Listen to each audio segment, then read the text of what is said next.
રિએક્શનનું શું કારણ? માન્યતા વિરુદ્ધની વાત છે. એટલે માન્યતા શું છે? માન્યતા શું છે? ના એટલે આપણે પ્રશ્ન કરી માન્યતા શું છે? ના એટલે માન્યતા આવી ક્યાંથી?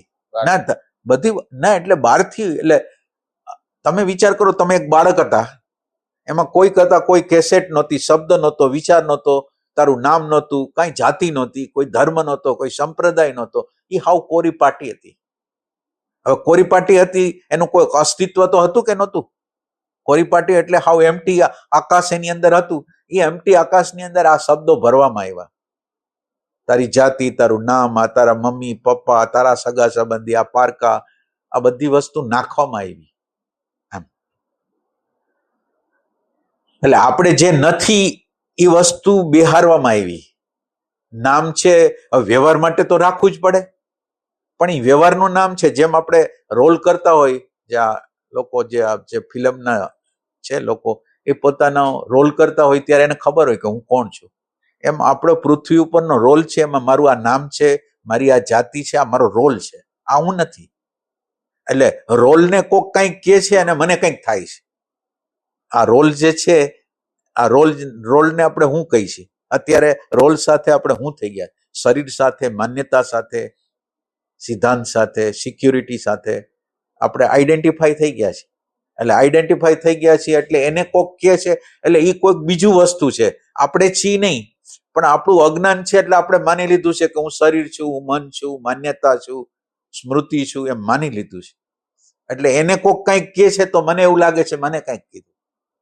એટલે આપણે એના ડીપમાં જવું પડશે કે આપણે કોણ છીએ અને આ કોણ છે.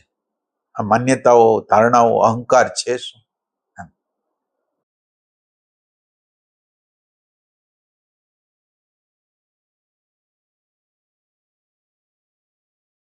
આમાં અભિષેકભાઈ પાછો એક પ્રશ્ન હમણાં આ થોડુંક અનુસંધાનમાં છે કે ફેમિલી કે નજીકના કોઈ લોકો હોય, એ લોકોના સંસ્કાર મુજબ કર્મો કરતા હોય ત્યારે ઘણીવાર આપણે કંઈક સવાલો કરીએ તો એના ઉપર ચર્ચા થાય, પણ પછી મન દુઃખ થાય, કાંઈ એમને ઠેસ પહોંચે તો શું કરવું? સવાલ ન કરવા, ફક્ત જોતા રહેવું? એટલે એમાં શું થાય, આપણે જ્યારે ડિસ્કશન કરી છે ત્યારે શું પ્રોબ્લેમ શું થાય છે કે ડિસ્કશનની અંદર મારો વ્યૂ સાચો છે ને બીજાનો વ્યૂ ખોટો છે, ત્યાં અન્ડરસ્ટેન્ડિંગ થવાનો સવાલ નથી. હું મારી જગ્યાએ ઊભો રહીશ, બીજા વ્યક્તિ એની જગ્યાએ ઊભો રહેશે. એટલે સમજવાની ટ્રાય કોઈ કરશે નહીં. બધા લોકો સમજવાની ટ્રાય નથી કરવાના. હવે એ શું કરશે, પોતાની બિલીફ સિસ્ટમ ઓનામાં નાખો, ઓલો એની બિલીફ સિસ્ટમ મારામાં નાખવાની ટ્રાય કરે. હવે એનો અર્થ એમ થયો કે કોઈ લર્નિંગ કરવા તૈયાર નથી. એટલે તમે જે ડિસ્કશન કરશો એ તમારું ડિસ્કશન, તમારી માન્યતા તમે અકબંધ રાખશો, ઓલી વ્યક્તિ અકબંધ રાખશે. તો ડિસ્કશન દ્વારા નહીં, એમ્પ્ટી સ્પેસ રાખવા દ્વારા. મને કહું હું ડિસ્કશન કરું છું, હું એમ્પ્ટી છું, ખાલી છું. એટલે હું લર્નિંગ કરવા તૈયાર છું કે એનું બેસ્ટ હોય, એનું સારું હોય તો હું લેવા તૈયાર છું. આપણી અંદર 15,000 મિલિયન જે સેલ છે એને આપણે વાપરતા કેમ નથી?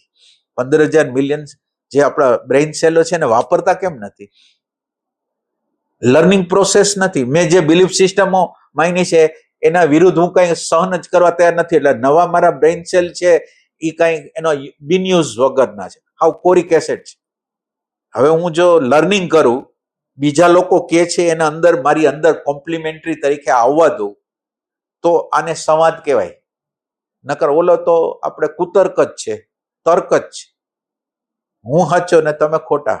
હવે આમાં દ્વારા નહીં, પણ તમારી અગર લર્નિંગ હશે, માનો કે બને કે એ સાચા હોય, આવવા દો એની વાતને અંદર આવવા દો. એટલે આવી કોમ્પ્લિમેન્ટરી તરીકે તમે એને અંદર લેશો તો તમારા એક્સપિરિયન્સો એડ થતા જશે. તમને તમારી વિરુદ્ધ કંઈ તમને લાગશે જ નહીં. તમને એમ લાગે કે એ એંગલથી સાચો જ છે. ખાલી માન્યતા નહીં, પરસેપ્શન દ્વારા. એટલે આ ડિસ્કશન કરવામાં કઈ વાંધો નથી. ડિસ્કશન કરવામાં જે આગ્રહ હોય છે ને એનું ઝેર થોડુંક લઈ લેવાનું હોય છે. આગ્રહનું જે ઝેર હોય છે એ લઈ લેવાનું હોય છે. ન લેતા હોય તો એનો પ્રશ્ન થયો ને, આપણો પ્રશ્ન તો ન થયો ને. આપણે એના દ્વારા હેરાન થઈ ગયા તો આપણો પ્રશ્ન થઈ ગયો. માનો કે એને કોઈ કર્મ કર્યું, હવે એ તો કર્મ આપણા ટેસ્ટ કરવા માટે આપે છે. કર્મ આપણને ટેસ્ટ કરવા માટે આવે કે હવે તમે ઇવોલ્યુશનની પ્રક્રિયામાં જવો છે કે ઇન્વોલ્યુશન, અધોગતિમાં જવું છે કે ઉર્ધ્વગતિમાં જવું છે?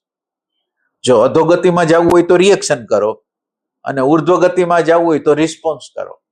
એને સમજો. શું કામ? એને તમને દુઃખ ક્યાં થાય છે? એટલે જેટલી ચેલેન્જ તમને વધતી હોય ને, એટલે જે લોકો સમજુ છે એ લોકો સમજે છે કે આપણા ઘરની અંદર કોઈક એવી વ્યક્તિ હોય ને કે એના દ્વારા સતત રીતે આપણને ત્રાસ થતો હોય, તો આપણા માટે આનાથી મોટું લેસન એ કોઈ આ દુનિયામાં બીજે ક્યાંય મળી શકશે જ નહીં. આના દ્વારા જ આપણે જાગવાના છે.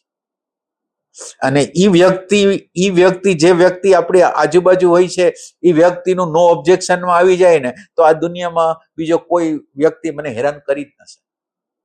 હું કટોકટી, એટલે જે મને અસહ્ય છે એને હું સમજતો જાઉં છું. અસહ્ય તો ઓમ કઈ હોતું નથી. આપણે ખાલી પરસેપ્શન દ્વારા આપણને એમ લાગે છે કે આ શું આમ કરતો હશે.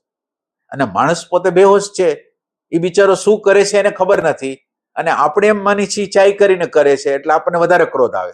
એ ચાઈ કરીને તો કરતો નથી, એ બેહોશીમાં કરે છે. જે કરે છે બેહોશીમાં કરે. આ બેહોશીમાં કરતી વ્યક્તિને આપણે ક્રોધ કરવો જોઈએ કે એને માફ કરવું જોઈએ, અને એના દ્વારા આપણને ખાતર મળી જાય. એને ભલે બેહોશીમાં કૃત્ય કર્યું, પણ મારા માટે એક ખાતર થઈ ગયું, અને હું એને સ્ટેપ સ્ટોન તરીકે ઉપયોગ કરીને ઉપર ચડી જાઉં. કે એ રિએક્શન આવે છે એને જોઉં, સમજું, અને મારું પ્રેમનું તત્વ જવા ન દઉં, તો મારું આગળ ગતિ થાય મારી.